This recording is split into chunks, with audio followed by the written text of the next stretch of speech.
सांगलीच्या तासगावात ढगफुटी सदृश्य पाऊस झालेला आहे। कौलगे, सावळज, मळण गावात पाऊस अनेक ठिकाणी पूर सदृश्य परिस्थिती निर्माण झालेली आहे।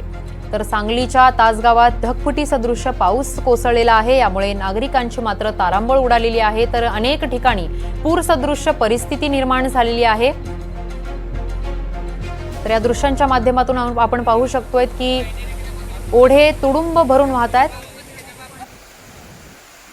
शरद सातपुते आमचे प्रतिनिधी यावेळी आपल्यासोबत जोडल्या गेलेले आहेत। शरद, सांगलीच्या तासगावात ढगफुटी सदृश्य पाऊस झालेला आहे, सध्याची काय परिस्थिती आहे? किरण, काल सायंकाळी आणि दुपारच्या दरम्यान तासगाव पूर्व भागातील 8 गावांमध्ये मणेराजुरी, सावडे, वज्रेचोडे, सावळज, डोंगरसोनी, अंजनी, बिरणवाडी, खुसगाव, सिद्धेवाडी या भागात या परिसरात ढगफुटी सदृश्य पाऊस झालेला आहे।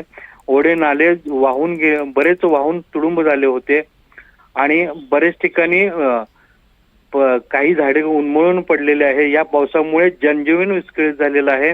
द्राक्ष बागांच्या चरीमध्ये पाणी सुद्धा साचून राहिलेलं आहे आणि सध्या या भागात जे पाऊस पडला होता काल जोराचा, सध्या पाऊस निवळला आहे।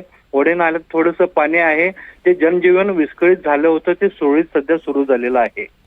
अगदीच धन्यवाद शरद, तुम्ही दिलेल्या सविस्तर माहितीसाठी।